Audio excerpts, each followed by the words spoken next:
Hello. You look great today. Oh, thanks. Appreciate it. Where are you joining me from, though? New Jersey. I'm from South Jersey. Oh wow, wow! And like, is that like your art studio behind you, or Yeah. your office? This is my office. My dog's here. Here's Mocha. Say Oh hi, my gosh! Mocha. Here's Hi, your Kim. You see her? hi! That's my assistant. Oh my God, so cute! Thank you so much for your time, and thank you for Alright.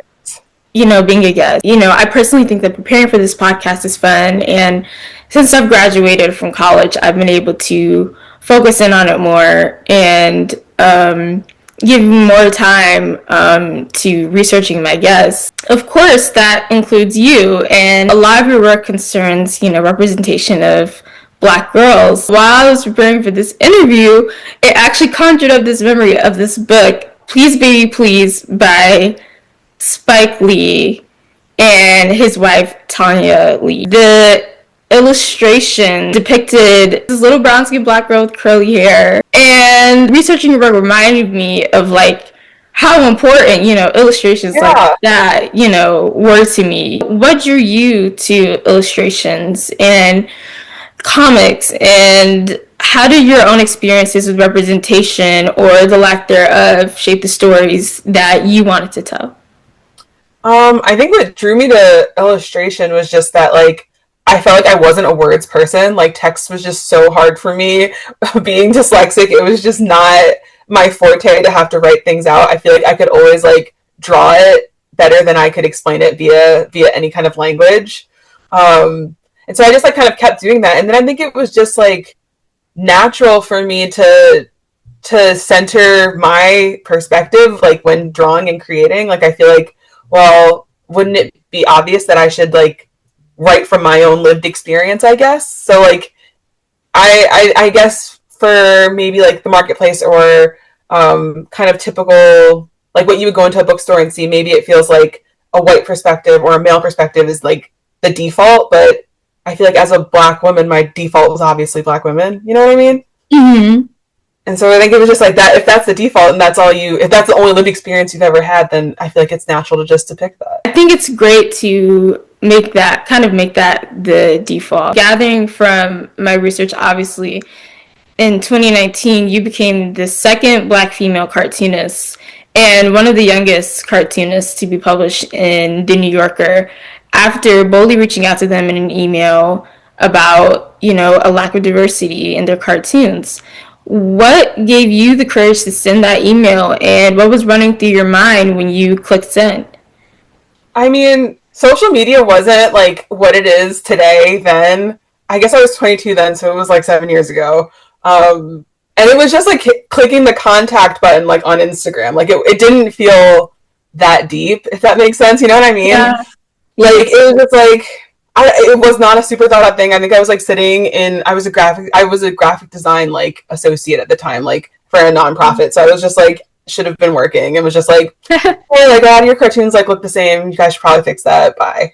Like it was that Right. Yeah. it was that quick, I guess. But I mean, like also though now being like I don't know, so far removed from it all, and like almost 30. Like I don't know why I was like so old at 22. I think that that's just what it is to be in your early 20s, where you're just like, oh, let's see, it's a fun time.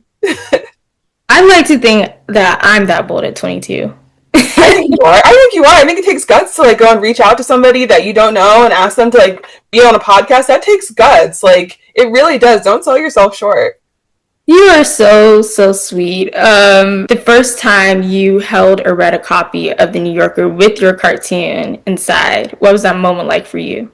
I think it wasn't until I had done like a couple of them. Like I think I had maybe done like two or three by the time I actually went. First of all, I thought my context for the New Yorker was it was an Instagram account. Like I did not have the context of like, oh, this is like a physical thing that you go and buy. And then I was living in DC at the time, so I had to go and like track down a physical copy, and I was like, this is like $12. Like, and this is not that big of a magazine to be like $12. And so then like I think it took me a while to even like be willing to buy one. Then I was like, okay. And then I was just like, okay, cool. And then I just kind of moved on. Like I think that especially like at 22 and in my early 20s, like my world was so much like your phone and like digital media. I think that like I have a much more, especially as a children's author now, of an affinity for like physical media and things I can hold and touch. But I feel like back then it was like Instagram, you know. Maybe now it still is dependent. Maybe I've just aged out. No, I would think it's still much largely Instagram, you know. Yeah. But that's an incredible experience to, know that your work is in a colossal magazine like that, you know? I don't think it really like resonated with me like what it meant to be like in print. I don't think that like really resonated with me until years later as an author. You went to University of Richmond on a track scholarship, right?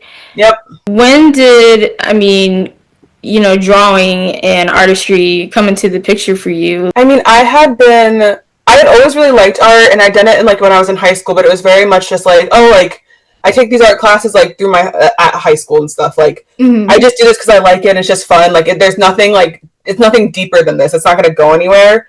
And then going to college, I think I didn't take any art classes my freshman year at all. I went to college with no plan. I did not know what I was going to do with my life. I had no sense of major. My parents kept being like, you need to figure this out. And then my sophomore year, like the academic advisor for athletes like sat me down and was like, listen, you need to choose a major or else you're not going to graduate on time. And I was like, my scholarship is for 4 years. I'm going to graduate in 4 years. I'll tell you that. You're right. Right. And then I took a drawing class, finally, like the drawing 101 class. And then I declared like that day, I think I was like, okay, I'm going to do studio art. I'm going to be a studio art major. And if I'm going to do this, I have to really do this because I can't waste this scholarship. Just kind of went all in. Yeah, that is great. So I guess that being like choosing that major gave you the opportunity to really hone your skills. Your cartoons, they balance vulnerability and emotional honesty and humor. How did you develop your visual style and voice as a cartoonist, and what influences might have shaped you? That's a good question. I mean, at the time, because I was an athlete, it was really hard to be an art major just because it was this like art building was on the other side of campus. All the art classes were in the morning, which is when I had practice, and then I was gone every weekend for meets. So it's like I didn't really have studio time. And this was when like the iPad was just becoming a thing. Like I was in college in 2010, so just setting the scene for you. Like the iPencil was new, the iPad was new, and so I was like, well, if I get an iPad and I get Procreate, I can just do all of my drawing on the bus on the way to meets or sitting, in the bleachers, because track takes forever. So you're just kind of sitting around a lot of the time. And it just became like, okay, what's my art style? It's whatever I can get done, just limited amount of time and space that I have. So a lot of forced innovation for sure. And then I just I kept doing that because it was what I had done the most. So what I had practiced the most. So it's what I was the best at. And then I kept that with the New Yorker because it was, just kind of natural to me at that point. And I remember like an executive at the New Yorker being like, when I line up all the cartoons, I can pick out yours immediately. And I think there was a lot of power in that as far as just from a visual branding perspective of like, oh, like these look like me now. And that's really important to maintain. Oh, that's perfect. Yeah. Yeah, it's nice to have a visual identity. Do you think that like you could walk us through your creative process from like an idea of a cartoon you might be having to the finished piece? Usually it's like I have some kind of like nugget of an idea when I'm doing something totally random, like walking my dog or like doing the dishes. And I'll be like, what about this thing? Or like I'll see something that'll make me ask a question. And then I love to like sketch on Post-it notes. I love a Post-it note. I love to scribble on a Post-it note because it's so low stakes. So if like you just throw it out, it's just a Post-it note. And then usually there's some kind of scribble on a Post-it note. And then nowadays, especially, I just like, I'll put it on like my wall or something. And if I care about it enough to come back to it, then I'll expand. And that's usually how things go. When I was like 22 though, it all felt so urgent. Everything felt urgent in my early 20s of just like, I have this idea and I need to draw it now and I need to do everything now. So it was much more of a rushed process then. It's a lot slower now. Right. In 2020, you also created a Google Doodle celebrating Jackie Orms, who is the first Black female newspaper cartoonist in the United States. Mm-hmm. What did that project mean to you personally, and what did you learn about her while working on it? I really admired her. I had admired her for, I think I learned about her when I was in college. And I'd always really admired her and her work. And like, she was such a trailblazer and doing really hard work during a hard time, like Jim Crow America, making the cartoons that she did that are still resonant today. Like, just such a brilliant mind.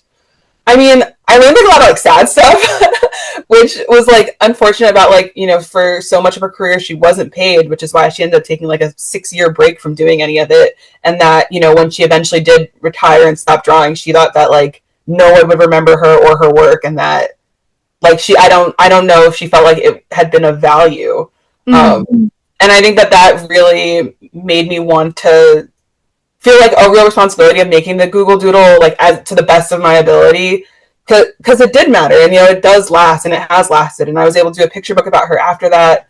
And I think that like that's a really common thing, especially for Black women, of just like selling ourselves short and undervaluing ourselves, of just like doing this incredible thing and this incredible work that decades later people are talking about and it's resonating with, but in the moment being like, oh, does this even matter? Mm-hmm. And I was like, oh no, Jackie, we care, please.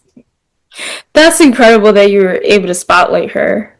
Yeah, it was a really great opportunity, and Angelica, who at the time was the creative director for the Google Doodles, was incredible to work with. She's also a Black woman, so That that is awesome. That's incredible. For young artists and writers who feel underrepresented, what's one piece of advice that you wish someone had given you when you were starting out your career? ooh, one piece of advice I wish someone had given me when I started my career. Um, I guess that like you're not just there for show. Like you do have very real value, and not just like in the inherently like all people have value way, but in like a market value way, because you're able to see gaps that other people can't because of your own lived experience and because of your background. Because when you're marginalized, you grow up and you see all the places where you're left out of. And when you're like, hey, I see people are left out of here and I know how to fill it, that's like inherent value. And I think that sometimes we talk about diversity or DEI or whatever in a way that's really ornamental, but like there is real substantive value. And I think that internally, like we should feel that value too, and not just feel like we're just there for show. That's an incredible thing to take away. Do you have a favorite book out of your catalog? A favorite book out of my catalog. I mean, Maybe an Artist does hold a very special place in my heart because that felt like climbing Mount Everest. But then I also really love my School for Unusual Magic series was Scholastic, because I had like always wanted to write about like a magic school in New York. But then I also really love Camp Frenemies because like I love all those characters. It's like trying to pick a favorite child. Like they're all my favorite for different reasons, but Maybe an Artist is definitely like it feels like that's where it all began. And can you tell us about, what the School of Unusual Magic is all about? Sure. So for the School for Unusual Magic, the first book, The Equinox Test, it follows three main characters, Rose, Amethyst, and Lav, who go to this magic school in Brooklyn. And Rose is just like, she feels like she's starting to fall behind. Like they're in fifth grade, they need to go, but they need to pass the Equinox Test in order to go on to middle magic. And she's like not doing so well. And she's getting worried that they're going to send her to regular people school, the non-magical school, if she doesn't pass this test. But then her best friend Amethyst is doing really, really well and loves school and everything's going great. But then all of a sudden things are getting hard. And they hadn't been hard before, but now they are. And she's starting to freak out. And then Lav, he just moved to Brooklyn. He does not know all the rules yet. He's still trying to get his feet, but he's expected to keep up with everyone else. And he's having a hard time too. And all their stories intersect and, weave this whole web. It's a magic school in New York, which I love. And it's like a nature magic system. I feel like when you think of the city, people don't often think of nature, but I wanted to really center, that we're all a part of nature all the time, no matter where we're at. And especially to show like kids of color existing in whatever form of nature is closest to them, because I feel like nature can sometimes feel like it's only accessible to a certain class or race. And nature's for everyone. Exactly. And I love that idea. Thanks. And I think Really it's, fun. yeah, it sounds like a fun book to write. Yeah. What is like the reception for School for Unusual Magic been like? I mean, that's incredible to have a book published on such a huge scale. I mean, it's been really great. It was the series, the first book and the second book were USA Today bestsellers, which is awesome. The third book comes out in December. I've gotten to do so many like great school visits through that book. I get to see so many readers and teachers and librarians. And I mean, I get to, through that book, I had a partnership with the New York Public Library. I got to go to a bunch of public schools, especially in the Bronx, which was awesome. I mean, that book was like, that felt like the culmination of like a lot of work. And I was really, really, really proud of it. Sorry, my dog's waking up because my husband's coming home. He agrees. Okay. Sorry. Right. He agrees with you. He agrees that was a huge accomplishment. Yeah, that was a sound of agreement. Well, thank you again for joining me today. I have one more question. Oh, go ahead. Is there anything else that you want to add? Is there anything else that I want to add? Yeah. Oh, I don't know. Keep creating, make stuff. Don't be scared. It's not that deep. Just do your best. Do stuff you're proud of. Perfection doesn't exist. Go outside, touch the sun, touch the grass, whatever. It's all going to be okay. I appreciate that advice. I needed that advice. It's not that deep. I really do stand by. Make work that you're proud of. Do not attempt to make perfect work because you won't. And being proud, like, what else can you do? If you're proud of your work and you did the best you can, like, what else is there? You are so insightful beyond your years. Thanks. I appreciate that. You're welcome. And I appreciate your time. Yeah, you were a great interview. You asked such great questions. Thank you for having me. Thank you. I'm so glad that, you enjoyed the questions. I hope you have a great day. Thank you. You too have a great weekend. Okay, bye. All right, bye.